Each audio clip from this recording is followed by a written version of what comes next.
नमस्कार। News fest में आपका बहुत बहुत स्वागत है। न्यूज़ फेस्ट के बातूनी कार्यक्रम में आज पूरे देश में जो चर्चाएं चल रही हैं, टैरिफ की बात चल रही है। कुछ दिन पहले आपको याद होगा दोस्तों कि जैसे ही अमेरिका के राष्ट्रपति ने भारत पर टैरिफ लगाया था, 50% टैरिफ किया था, तो शेयर बाज़ार में एकदम से अचानक बहुत बड़ी गिरावट महसूस की गई थी। कल देर रात एक बड़ी खबर आई कि जितनी भी मेडिकल की दवाएं जो बाहर अमेरिका जाती हैं या भारत से निर्माण होकर बाहर जाती हैं, उस पर 100% टैरिफ लगा दिया है अमेरिका ने। ऐसी चर्चाएं हैं। इसका क्या फ़र्क पड़ेगा? क्योंकि बाज़ार में इसका असर तो देखा जा रहा है। पिछले एक महीने से लगातार जो शेयर बाज़ार है वह गिरता हुआ नज़र आया है, कुछ चीज़ों को छोड़ दिया जाए तो। हमारे साथ शेयर बाज़ार के मार्केट के विशेषज्ञ श्री अनुज खन्ना जी हैं। अनुज जी, आपका बहुत बहुत स्वागत है। नमस्कार डॉक्टर साहब। जिस तरीके से अनुज खन्ना जी शेयर को समझते हैं और शेयर के क्या फ़र्क पड़ सकता है इस पर आम आदमी पर, हम उसी पर आएंगे। सबसे पहले अनुज जी, आपको जो चूँकि आपने देखा कि पहले 50% टैरिफ था, अब दवाओं पर 100% टैरिफ लगा दिया है, तो इससे क्या फ़र्क पड़ेगा? तो ये जो इन्होंने ट्रम्प साहब ने 100% टैरिफ लगाया है, ये अपने आप में बहुत ज़्यादा है।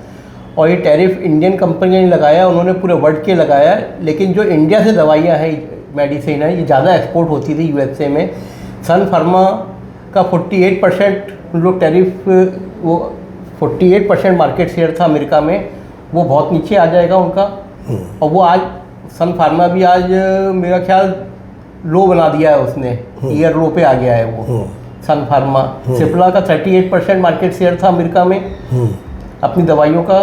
प्लस आप ल्यूपिन देख लीजिए, उसका शेयर भी 2-2%। सबके जो अच्छी नामी ग्रामी कंपनी है, एक्सपोर्ट थी, जो एक्सपोर्ट के दम पे चलती थी, 2-2% नीचे आ गए हैं इन लोग के शेयर।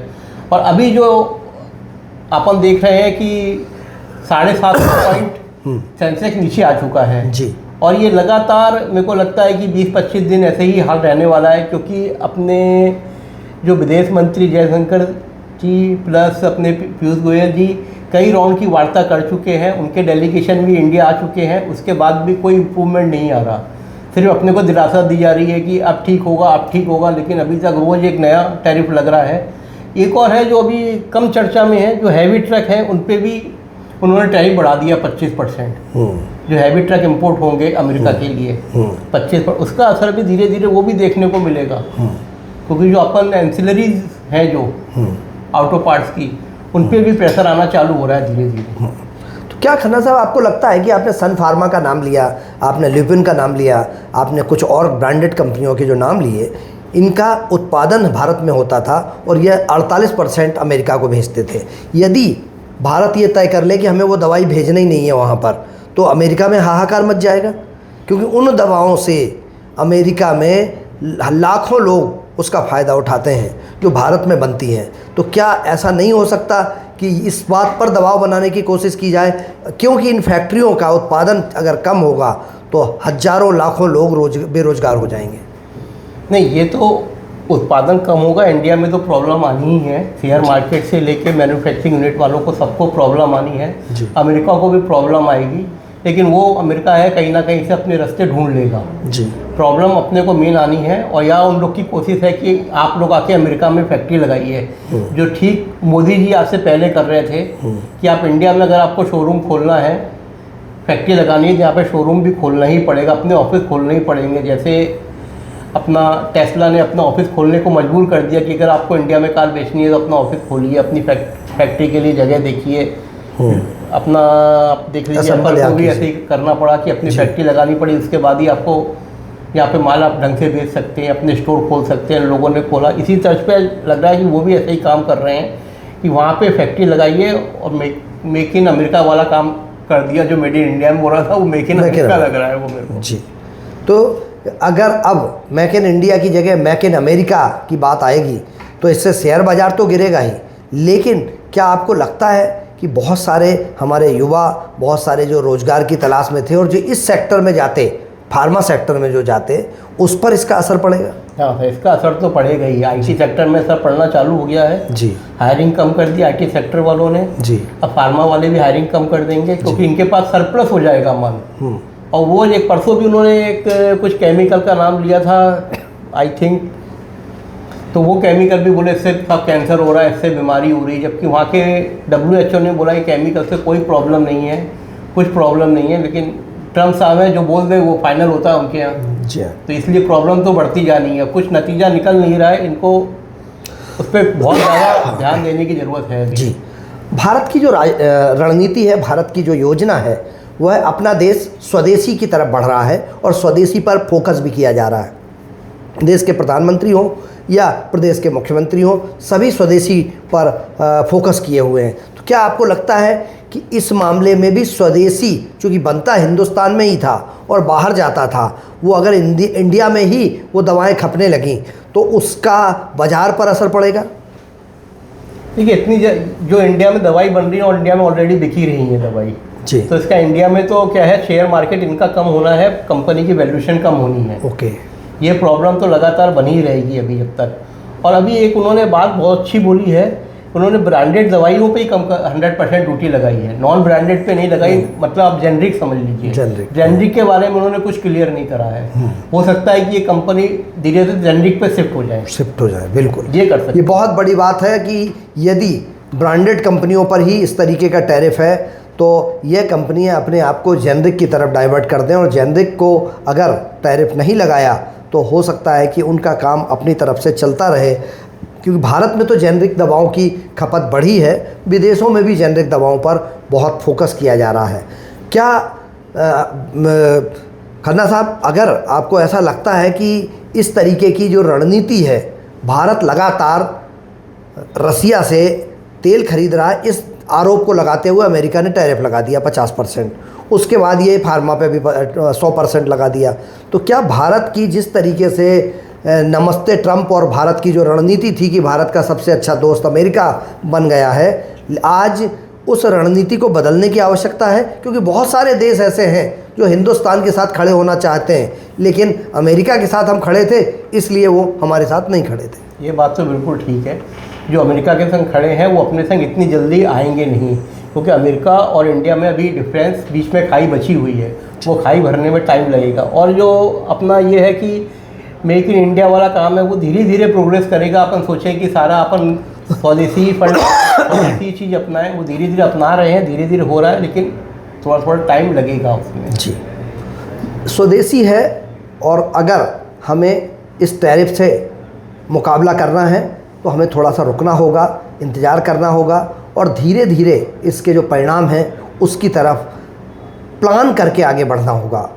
हम साथियों, हम जो न्यूज़ फेस्ट के इस बातूनी कार्यक्रम में चर्चा कर रहे थे अनुज खन्ना साहब से, वो जारी रहेगी।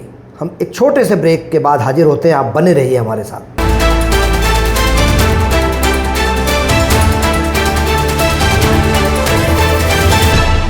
ब्रेक के बाद आपका फिर स्वागत है। हमारे साथ अनुज खन्ना जी हैं जो मार्केट के विशेषज्ञ हैं, शेयर के विशेषज्ञ हैं, और जिस तरह से 100% फार्मा में टैरिफ लगाया गया है उस टैरिफ पर हम लोग बात कर रहे थे।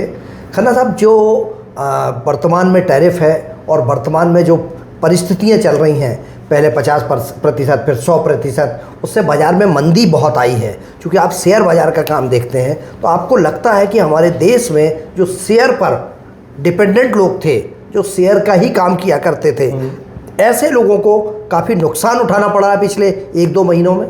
ये बात तो आपकी बिल्कुल सही है। 1-2 महीने से नहीं बल्कि साल भर से आप देखेंगे तो जो ब्रोकरेज कंपनी है उनको भी लगातार ही नुकसान हो रहा है जी, तो उनकी ब्रोकरेज कम हो रही है, उनके इनकम कम हो रहे हैं, मार्केट लगातार नीचे आ रहा है। जो शेयर मार्केट पे डिपेंड थे, उन पे शेयर मार्केट में पैसा लगा के जो कमाते थे, वो भी आज कहीं ना कहीं अपने को प्रॉब्लम में देख रहे हैं। तो इसलिए अपने को थोड़ा इंतजार करना चाहिए, शेयर मार्केट में वॉच एंड बाय वाली स्थिति में आना चाहिए। कोई जल्दीबाजी नहीं है शेयर मार्केट में, कहीं नहीं भागे जा रहा है शेयर मार्केट, क्योंकि फॉरेन इन्वेस्टर पे इतना माल है कि उन लोग ने अभी तक सिर्फ 10% माल बेचा है, तब मार्केट का इतना नीचे आ गया है। अभी उन पर 90% माल और बचा हुआ है, तो उनका अपन कुछ भी नहीं बिगाड़ सकते, कुछ भी नहीं कर सकते। अभी जो है FIIs को ब्रेक करने के लिए अपने पास ऐसा कोई तंत्र मंत्र नहीं है कि उनकी अपन सेलिंग रोक सकें। जी खन्ना साहब, एक बात और, चूँकि ये जनता से जुड़ा हुआ मामला है, बैंक्स आम आदमी को कुछ प्लान बेचती हैं और ये कहती हैं कि आपका ये पैसा हम शेयर बाज़ार में लगाएंगे और आपका ये पैसा आप जमा करते हैं 10,000, ये पता लगता है 1.5 लाख हो गया, बाज़ार पे लगाते हैं। क्या नेशनलाइज बैंकों का भी भरोसा टूटा है? क्योंकि लाखों लोगों ने, मुझे जो जानकारी है, कई करोड़ लोगों ने SBI हो, PNB हो, बैंक ऑफ इंडिया हो, भारतीय रिजर्व बैंक हो, कई बैंकों में वो जो उनके म्यूचुअल फंड हैं उसको ख़रीद रखा है और महीने का 10,000, 20,000, 25,000 के ये जमा करते हैं। उस पर भी इसका असर पड़ेगा? आम आदमी असर पड़ रहा है। म्यूचुअल फंड साल भर में म्यूचुअल फंड ने कोई ग्रोथ नहीं दी है, और इसीलिए चाहे बैंक वाले जाते हैं म्यूचुअल फंड में पैसा लगाते हैं कि आप ये स्कीम में लगा दो, ये स्कीम लगा दो। वो पुराना दिखाते हैं कि जो अपना क्या शेयर मार्केट पिछले 10 साल बहुत अच्छा चला है, सीधे सीधे स्ट्रेट अप हुआ है शेयर मार्केट। अब साल भर से उल्टा चल रहा है ये शेयर मार्केट। तो वो दिखाते हैं अपने को पुरानी पोजीशन है, देखिए साल भर में 10 साल पहले इसने पैसा लगाया था, उसका इतना गुना हो गया, इसका उतना गुना हो गया। जिसने पिछले 1.5-2 साल में पैसा लगाया उसका बड़ा नहीं है पैसा। मेरा ख्याल शायद बैंक इंटरेस्ट भी शायद ही निकला हो उसका, वो नीचे ही आया है, क्योंकि म्यूचुअल फंड के भी खर्चे अलग हैं, बैंक के खर्चे अलग हैं, वो सब जोड़ के नीचे ही आ रहा है। तो वो सब प्रॉब्लम में तो है ही है इस टाइम। जी दर्शकों, चूँकि बैंक आपके पास आता है, आप वहाँ खाता खोलते हैं और वहाँ पर वो आपसे कहता है कि इतना म्यूचुअल फंड में जमा कीजिए, लेकिन शेयर बाज़ार की वजह से, ये बैंक की वजह से नहीं, शेयर बाज़ार के गिरने की वजह से वो आपका जिस तरीके के आपको सपने दिखाए गए थे वो अभी पूरे होते नज़र नहीं आ रहे हैं। खन्ना साहब बकौल आपका ये कहना है कि इस पर बहुत असर पड़ा है, कहो आपका जो पैसा है उसका ब्याज भी ना मिले आपको, बिल्कुल ठीक, क्योंकि उनके भी अपने खर्चे हैं, उनका पूरा सेटअप है। तो लोगों ने करोड़ों अरबों रुपए लगा रखे हैं, देश के कई करोड़ लोगों ने म्यूचुअल फंड SBI हो, PNB हो, बैंक ऑफ बड़ौदा हो, बैंक ऑफ इंडिया हो, भारतीय रिजर्व बैंक हो, ICICI बैंक हो, इन सब में इन्वेस्ट कर रखा है, लेकिन उसका आपको फ़ायदा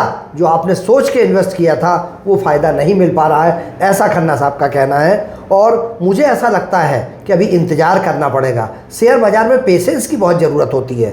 शेयर में अगर आप पैसा लगा रहे हैं तो पेशेंस की आवश्यकता है। ये बाज़ार अप एंड डाउन होता है। जैसा आपका कहना है कि पिछले 10 सालों से बाज़ार बहुत आगे बढ़ा था, लेकिन 1 साल से बाज़ार में गिरावट है, और वो गिरावट कब एक बार फिर बढ़त में शुरू हो जाएगी ये अभी कहा नहीं जा सकता, लेकिन इंतज़ार करना चाहिए। एकदम से निराश होने की ज़रूरत नहीं है। पेशेंस प्लस अपने को होमवर्क बहुत ज़रूरी है जी। आप मार्केट में आए तो खुद होमवर्क करके आइए, ना कि आपका ब्रोकर होमवर्क कर रहा है आपके लिए। टीवी में अनिल सिंघवी जी ने कुछ बोल दिया, किसी ने कुछ बोल दिया, आपने वो ले लिया, नहीं, वो उसमें जाएंगे तो हो सकता है आपको लॉस हो जाए। खुद होमवर्क करिए, खुद होमवर्क करेंगे तभी आप कुछ आउटपुट निकाल पाएंगे। बिल्कुल बिल्कुल सही बात अनुज खन्ना जी कह रहे हैं। और दर्शकों, हमारा उद्देश्य और न्यूज़ फेस्ट का उद्देश्य सिर्फ ये है कि हम दर्शकों तक सही जानकारी पहुंचा सकें। चूँकि करोड़ों लोग शेयर बाज़ार पर में इन्वेस्ट करते हैं, उनको भरोसा है, तो हम ऐसे ही विश्वसनीय लोगों को आपके सामने लाते हैं। अनुज खन्ना जी यही काम कर रहे हैं वर्षों से और उनका बहुत लंबा अनुभव है, इसलिए हम आपके पास लेके आए थे। बातूनी में फ़िलहाल इतना ही। हमारे साथ इस कार्यक्रम में श्री अनुज खन्ना जी जुड़े, आपका बहुत बहुत धन्यवाद। दर्शकों, बने रहिएगा हमारे चैनल पर, खबरों का सिलसिला जारी रहेगा। मुझे और खन्ना साहब को दीजिए इजाज़त। नमस्कार। नमस्कार।